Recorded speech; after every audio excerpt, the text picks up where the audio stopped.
There are people walking among us who do not blink when others suffer.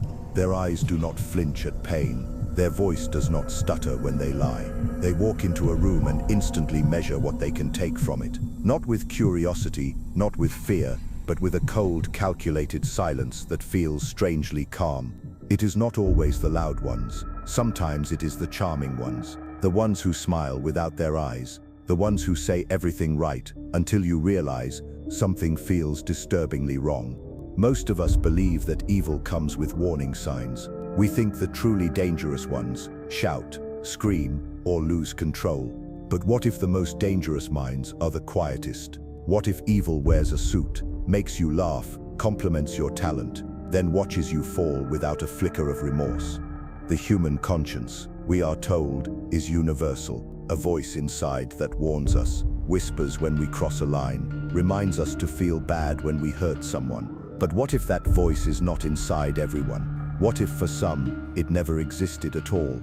The Dark Triad, a psychological framework studied for decades, describes a trio of traits: narcissism, Machiavellianism, and psychopathy. These are not just labels. They describe patterns of thought, so cold, so calculating, and so detached from conscience that they begin to challenge the very definition of what it means to be human.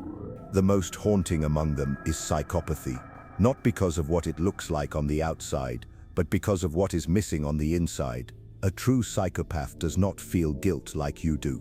They do not weigh right and wrong the way most people have been conditioned to since childhood. In fact, they may not even believe in the idea of moral good. Their world is shaped by one force alone: power. Power, not over systems, but over people.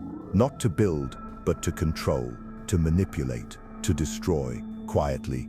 Think about it. How many times have you wondered how someone could commit unthinkable acts and sleep soundly at night? How often have you seen public figures caught in scandal, smiling in their mugshots, lying with ease, denying with precision? How often have you heard someone say, "They must have no soul"? They do not need a soul. What they lack is conscience. Psychopathy is not defined by violence, despite what movies suggest. Most psychopaths are not serial killers hiding in the shadows. They are partners, parents, bosses, even leaders. They move through life like actors playing a role they never emotionally connect to. They mimic feelings. They study reactions. They wear a mask of humanity so convincingly, it sometimes fools even the most intelligent minds. The real terror is not their rage, but their indifference. Researchers have measured it. In tests involving emotional recognition, psychopaths show reduced activity in the amygdala, the part of the brain linked to emotional response. In one chilling study by Dr. Robert Hare, creator of the Psychopathy checklist, some individuals showed zero physiological response when viewing violent imagery. No racing heart, no pupil dilation, no internal alarm. It was not that they controlled their reactions, it was that they had none. And still, they smile, still they charm, still they climb ladders in corporate halls, or hold hands in relationships they never truly feel. Because psychopathy, at its core, escapes conscience. It replaces empathy with strategy, emotion with calculation, guilt with justification. You might ask, how can this exist, and no one notice? You might ask, how would I know if I have met one? But the better question is, what if you already have? Because the truly dangerous part of the Dark Triad is not just the presence of psychopathy, it is how silently it hides in everyday life, how seamlessly it blends in, how easily it turns you into a pawn, without ever revealing itself as the player. And if that unsettles you, good, it should. Because everything you were told about human nature, about guilt, morality, and the conscience we all supposedly share, might have been a lie. Not everyone you meet carries the same moral compass. And by the time you find out, you may already be deep inside their game. But if the conscience is not universal, then what governs those without it? What code do they follow? How far can someone go if nothing inside them says stop? To understand how deep this darkness runs, you must stay. Because what comes next will not just explain the truth, it will expose it. You were raised to believe that deep down, every person knows right from wrong. From childhood, the stories you were told, The lessons taught in classrooms, the messages in films and faith, all echoed the same belief that inside every human heart there is a moral compass, that guilt is universal, that remorse, sooner or later, finds its way in. It is a beautiful thought, and like many beautiful things, it is false. The belief that everyone has a conscience, that everyone feels guilt for wrongdoing, is not supported by psychological science. It is a cultural assumption, one that comforts society and keeps its systems running. But belief does not equal truth. In fact, it is this very assumption that allows some of the darkest personalities to thrive, because no one suspects someone who looks normal, acts confident, and seems completely at ease, even in the face of cruelty. This is where the Dark Triad begins to fracture the illusion. Psychopathy, narcissism, and Machiavellianism, the three traits of the Dark Triad, are not just descriptions of evil. They are measurable, testable, psychological constructs. They are patterns of behavior that have been observed in prisons, boardrooms, and bedrooms alike. And while all three traits raise questions about conscience, it is psychopathy that strikes at the heart of the myth. Psychopaths do not simply ignore conscience. Many of them never develop one in the first place. Unlike most children, who begin to form empathy through mirrored emotional responses, crying when others cry, flinching when someone else is hurt, some show no such development. They learn the rules without internalizing them. They mimic care without feeling it. They learn to behave, not because they feel guilt, but because it helps them blend in. What looks like control is actually a performance. A child who smiles at you while harming someone else is not misunderstood. They may be giving you a glimpse of a conscience that never formed. It is important to separate psychopathy from similar terms that often get confused. Sociopathy, for example, is a term more commonly used in popular culture, but the clinical diagnosis refers to antisocial personality disorder. While both share traits, the key difference lies in emotional wiring. Psychopaths are born without conscience. Sociopaths may have one, but it has been buried by trauma, neglect, or abuse. You might wonder, how could science know this? The answer lies in decades of neurological and psychological research. Brain scans show that in many diagnosed psychopaths, there is reduced gray matter in the prefrontal cortex and abnormal activity in the amygdala, the brain's emotional center. In a study conducted by Dr. Adrian Ryan, violent offenders with psychopathic traits showed underactive brain regions tied to impulse control and empathy. This was not speculation, it was physical evidence. The lie that everyone feels bad eventually keeps victims vulnerable. It causes you to doubt your instincts when someone hurts you and smiles. It teaches you to seek the humanity in people who may be imitating it. And it tells you to feel guilt for cutting off someone who never felt any for harming you. But the darker truth is this: there are human beings walking this earth with no emotional anchor, no inner resistance to harm, and no internal voice that whispers, "This is wrong." They do not wrestle with guilt because they do not register guilt as something real. To them, guilt is a weakness others suffer, a tool to exploit. And still they rise, still they lead, still they seduce, manipulate, charm, and deceive. Because no one taught you to question the assumption that all minds work like yours, but they do not. The false belief that everyone has a conscience is not only incorrect, it is dangerous. It is a lie that blinds people to the presence of the Dark Triad. It is a lie that opens the door and invites the predator in. So here is the unsettling shift. If conscience is not universal, then morality is not a shared language. And if that is true, then the rules you live by are not the rules others play by. They are merely illusions you believe others share.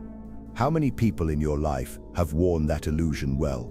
Before we continue, ask yourself something. Have you ever doubted someone's ability to feel remorse? Have you ever sensed a coldness behind a smile? Let us talk in the comments below. Not to gossip, but to open eyes.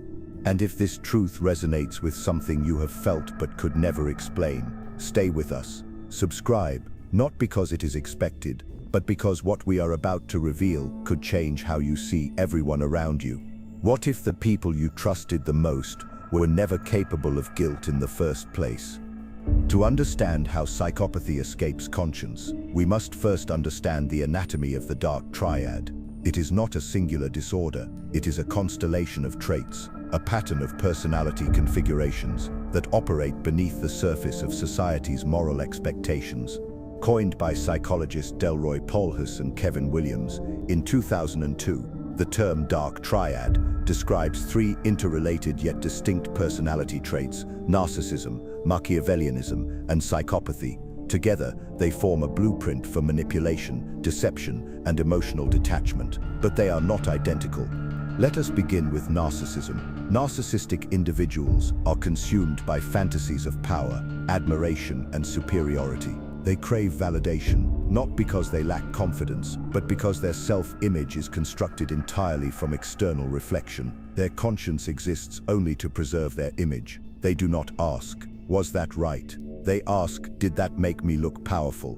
Machiavellianism, by contrast, is not driven by emotion at all.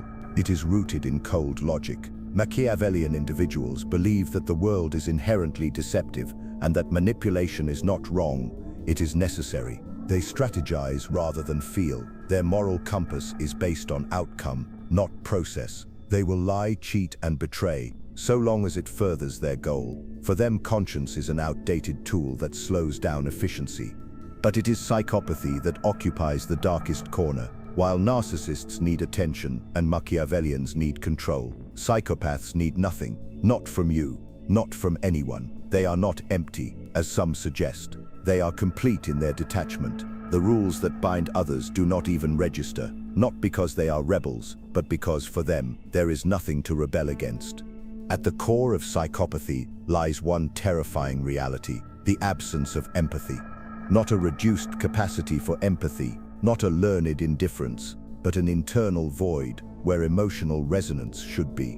When you cry, they do not flinch. When you panic, they do not match your urgency. They observe, calculate, and mimic what you expect. But it is a performance. This is not theory, it is measurable.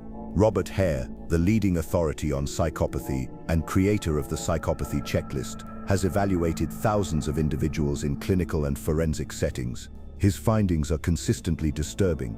Psychopaths do not exhibit the usual physiological signs of stress or moral conflict. Their heart rates do not spike in guilt-inducing scenarios. Their skin conductance barely shifts. When shown emotionally charged images, their brain activity mirrors that of someone watching a static screen.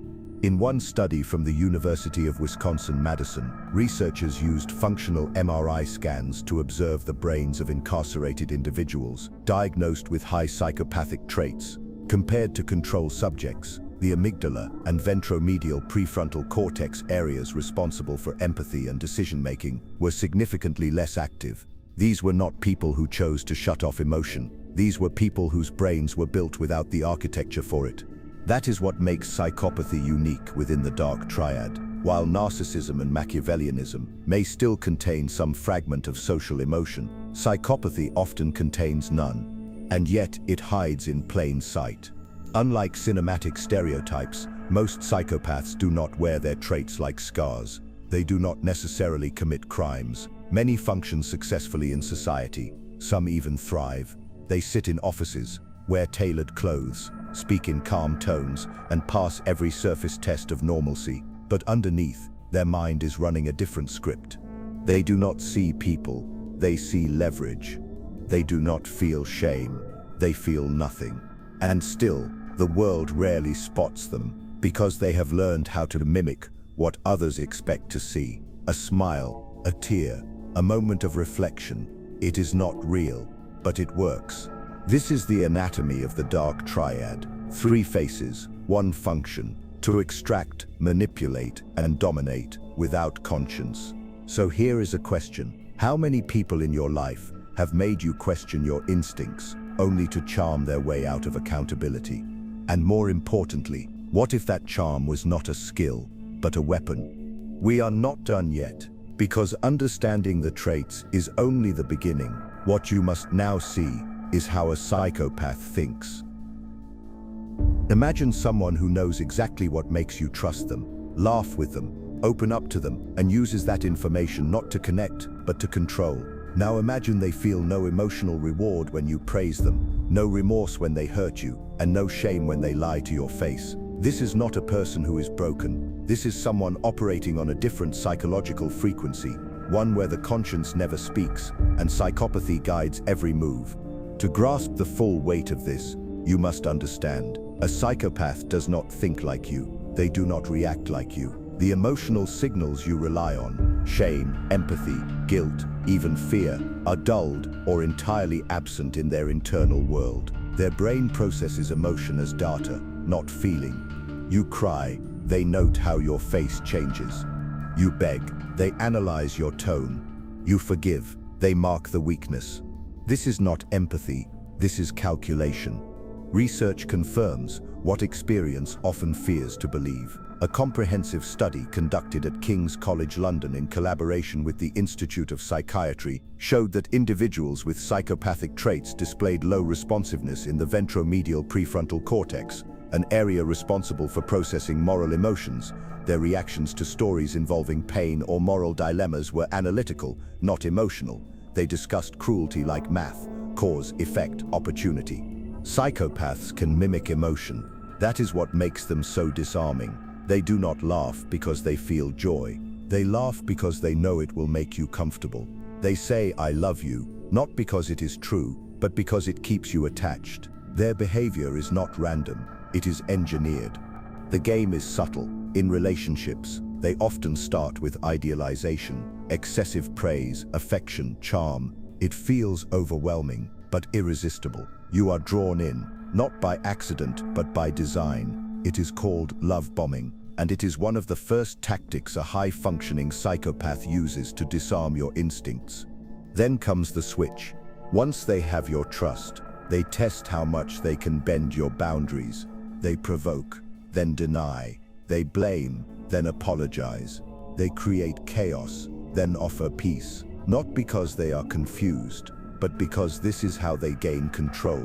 This cycle, idealization, devaluation, discard, is not just a pattern, it is a blueprint. It turns people into objects of use, and when that use expires, they are cast aside without a flicker of remorse.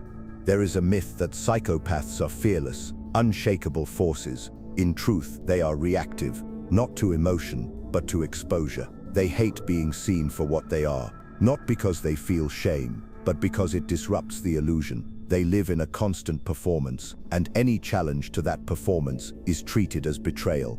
A former FBI profiler once described interviewing a known psychopathic offender. The man was calm, articulate, polite. He showed no remorse, as he detailed the manipulation of multiple victims. But the moment the profiler questioned his intelligence, the subject's demeanor cracked. He grew cold, hostile, detached, not because he felt insulted, but because he perceived a threat to control. His image was his power, and power, to a psychopath, is everything. Some experts suggest that psychopathy should be seen as an adaptive trait rather than a disorder. In certain environments, high-stakes business, political arenas, military strategy, lack of conscience can be an advantage. The ability to make decisions without emotional interference may seem like strength, but when applied without ethical boundaries, it becomes dangerous. This is why many psychopaths do not end up behind bars. They end up in boardrooms, in courtrooms, on stages. They know how to perform civility, and because society rarely questions charm, they thrive. But what does this mean for you? It means you must stop assuming sincerity based on behavior. You must understand that psychopathy escapes conscience, not just biologically, but socially. We are conditioned to equate emotion with morality, charisma with honesty, confidence with trustworthiness. But the mind of a psychopath uses those very expectations against you. So ask yourself, when someone was kind to you, was it care or was it control? When someone betrayed you and looked you in the eye with calmness, was it denial or did they feel nothing at all? And how many times have you mistaken performance for connection? The mind of a psychopath is not a storm, it is a vacuum, and the scariest part is not how it destroys, but how it smiles while doing it.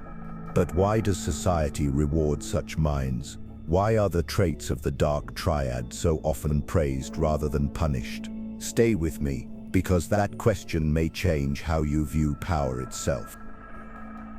We claim to hate manipulation. We claim to despise deception. We speak of empathy as the highest virtue, of kindness as strength. Yet, when we look at the people we elevate, those we follow, admire, even vote for, there is a strange pattern that emerges. The traits we say we reject are often the ones we reward. This is not a coincidence, it is a reflection. Psychopathy is not just a clinical term confined to psychology labs and prison reports. It exists in suits and ties, behind podiums, inside billion-dollar corporations, not because it sneaks in unnoticed, but because society is wired to respond to it. The Dark Triad thrives in environments where empathy is optional, where appearance is everything, and where power outweighs principle. Think about modern leadership. Charisma is mistaken for wisdom. Ruthlessness is praised as strength. Emotional detachment is called tough decision-making. You are not just witnessing a system infiltrated by psychopathy. You are witnessing a system that often selects for it. In corporate culture, for example, high-functioning psychopaths are known to rise quickly. A 2010 study by Dr. Paul Babiak and Dr. Robert Hare revealed that many individuals in senior management roles score high on psychopathic traits: lack of empathy, superficial charm, manipulative behavior, and emotional shallowness. These traits are not disqualifiers. They are assets in environments that prioritize results over ethics, growth over humanity. You might think, but surely someone notices. They do, but they often remain silent. Why? Because these individuals are experts at managing upward. They flatter the powerful, undermine the weak, and maintain a spotless image. Their peers may suspect something is wrong, but the higher-ups only see success, and so the cycle continues. In politics, it becomes even more dangerous. The performance of empathy is enough to win. Authentic empathy is optional. What matters is confidence, control of narrative, and immunity to guilt. These are precisely the traits that psychopathy and Machiavellianism deliver, and the public, hungry for certainty in an uncertain world, gravitates toward the bold voice, even when that voice is empty of conscience. It is not just institutions, it is personal too. In relationships, how many people are drawn to those who are emotionally unavailable, who dominate conversations, who make them feel small when needed? How often do people confuse dominance with safety, control with love? You see, the Dark Triad appeals to something primitive in human psychology. Deep down, many people seek someone who appears strong when they feel weak, someone decisive when they feel lost, someone unshakable when they feel broken. Psychopaths, especially those who function well in society, exploit that vulnerability perfectly. They mirror your desire, not your soul. This is why psychopathy escapes conscience, not just internally, but externally. Because society does not always punish coldness. Sometimes it bows to it.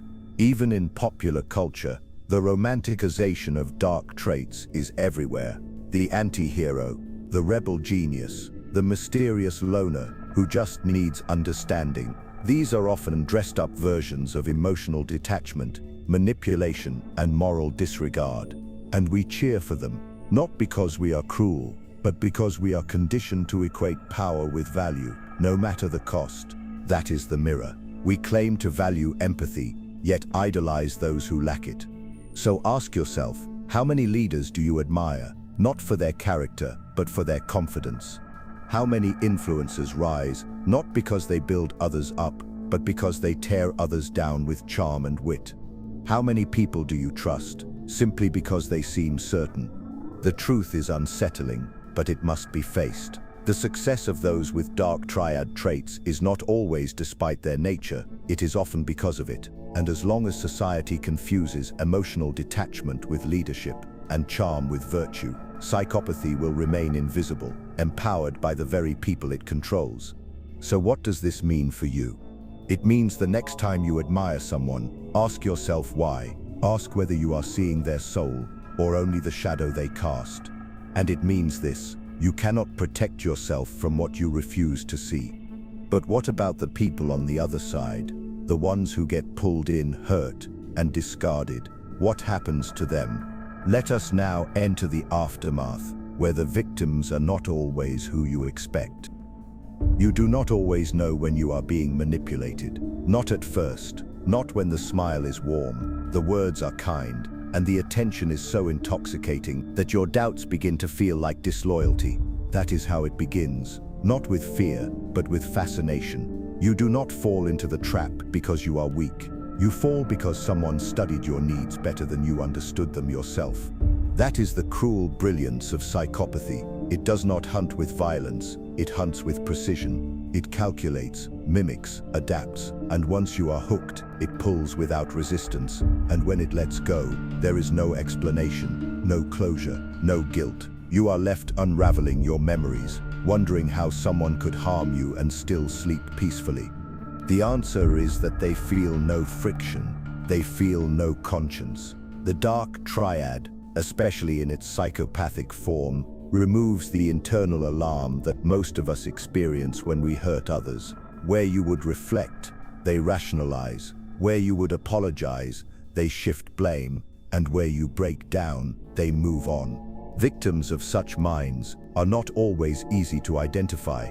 They do not always look shattered. Many appear highly functional. They smile, they work, they pretend, because the damage is not loud, it is internal, invisible, slow. It builds like a psychological poison, convincing them that they are the problem, that they overreacted, that their pain is not valid. This is where the gaslighting begins.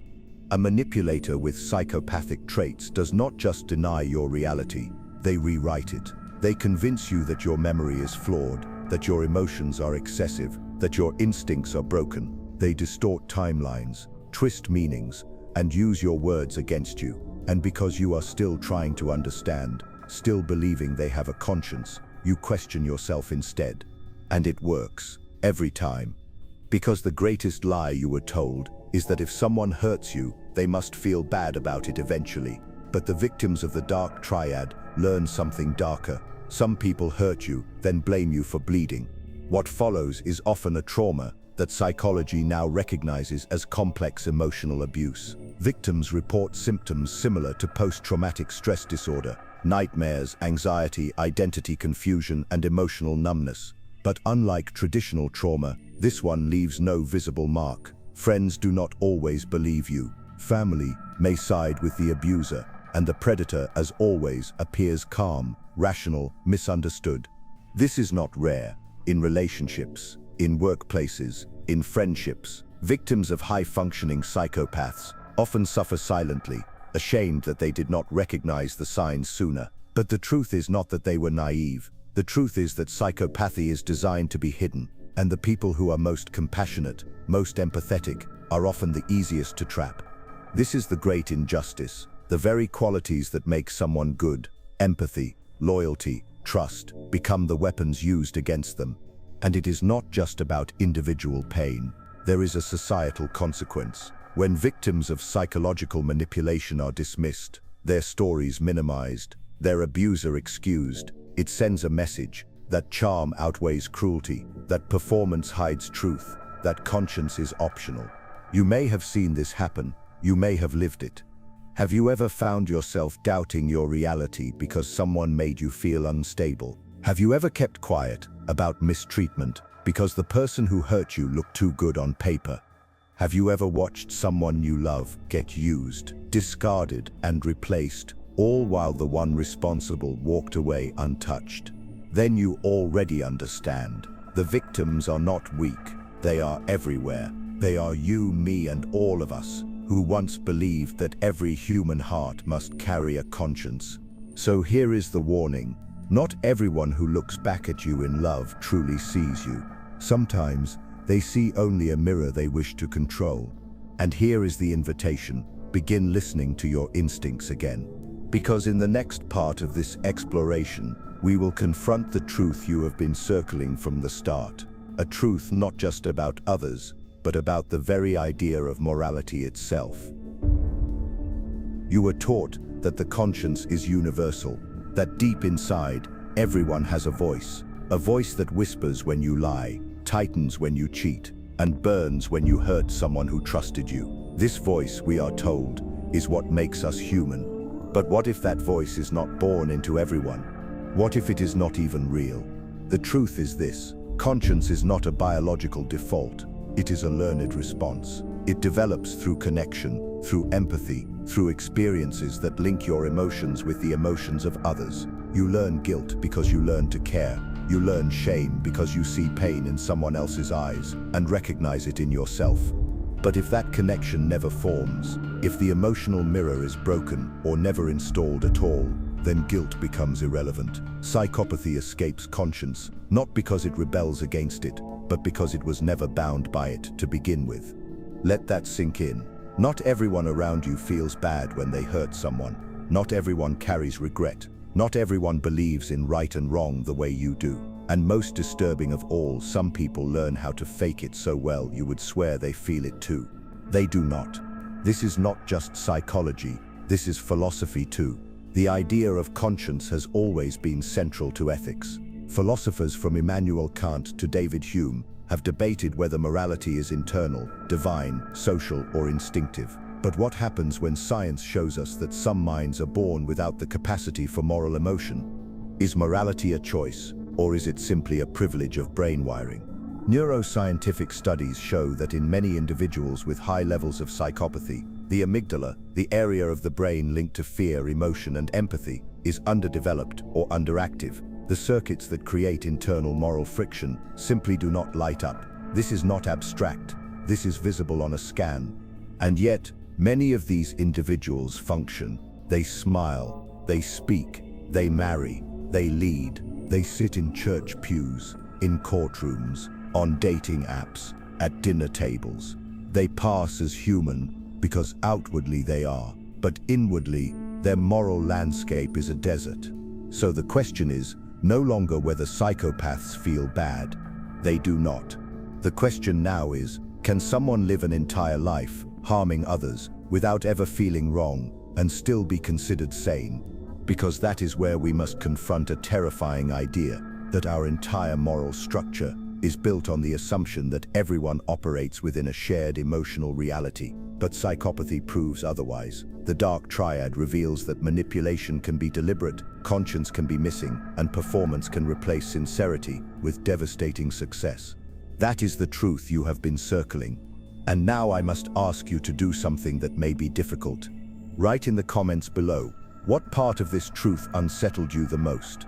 Was it the idea that some people feel no guilt, that they mimic you, just to use you? That conscience itself may be an illusion of normality. Whatever it is, speak it, not for attention, but for awakening, because naming what scares you is the first step toward protecting yourself from it. You see, the scariest part of this truth is not that it exists, it is that most people will ignore it. They will continue to believe in the fairy tale of universal morality, in the myth that everyone has a line they will not cross. But once you see through that illusion, you can begin to live with clarity, with caution, with strength. Not paranoia, not fear, but awareness. And that awareness might save you. Because if conscience is not a compass inside every heart, then you must build your own map, one not guided by trust, but by truth. But here is the dilemma. If some people are born without conscience, does that make them inhuman? Or does that make humanity more complex than we were ever prepared to admit? We will not answer that for you. Instead, we invite you to sit with it, to stare into the possibility that not every face you love is attached to a soul that feels remorse. In the final part of this journey, we will not give you comfort. We will give you a choice. You have been shown a truth that most will never accept. That conscience is not universal, that psychopathy is not rare, that the most dangerous minds are not locked away in cells. They are walking freely, blending in, smiling, mimicking, thriving. And now you have a choice. You can go back to the comfort of assumption. You can pretend that everyone means well, that deep down all people are good, that guilt always finds its way home. Or you can begin to see with different eyes. You can recognize that the Dark Triad does not always wear a mask of evil. Sometimes it wears a suit. Sometimes it wears a uniform. Sometimes it sleeps beside you, or speaks from a podium, or offers you help with a hollow grin. The danger was never just the psychopath. The danger was your belief that you would know one when you saw one. Now that belief is gone, and in its place is something sharper, awareness. Do not let that awareness become bitterness. Let it become discernment. You do not need to trust less, you need to trust differently. Not based on words, appearances, or titles, but on patterns, behaviors, and boundaries. A person with no conscience will cross your lines, not once, but repeatedly, calmly, strategically, unapologetically, and they will only stop when you make them irrelevant to your life. That is your power, not revenge, not cruelty, but removal. The strength to walk away without explanation. The clarity to see charm as a tactic, not a truth. The ability to protect your peace like it is sacred, because it is. You are not responsible for fixing someone's emptiness. You are not obligated to prove your goodness to someone who cannot feel guilt. Your value is not defined by your ability to endure harm in the name of love, loyalty, or hope. There will be those who hear this and think it is too harsh. They will call it cynical, but they will call it that only because they have not seen what you now see. You know better. You have learned that psychopathy is not a fiction, that the Dark Triad is not a theory, that conscience can be absent, and when it is, the rules change. So this is your moment of awakening. This is not the part where I tell you everything will be fine. It might not be. The world is full of deception. People will still lie. They will still smile while stealing pieces of you. But now, you are no longer in the dark. Now you carry the light of understanding. And that light, painful as it is, will protect you far better than the lies ever did. So if this journey has stirred something in you, something that feels like anger, clarity, sadness, or power, do not let it fade. Use it, share it, speak to someone who needs to hear it. Because chances are, they are still trying to figure out why they were hurt by someone who never looked back. And if you have not already subscribed to this channel, not because it is expected, but because we are going further, not into comfort, but into darkness. The kind of darkness that opens minds, that breaks illusions, that tells the truth when no one else will. Share this video, not for the views, but for the silence it might break in someone else's life. Because someone you know is still blaming themselves for the cruelty of someone who never had a conscience to begin with. And they need to hear this. So here is the final question, not for me, for you. Now that you know the truth, what will you choose to do with it?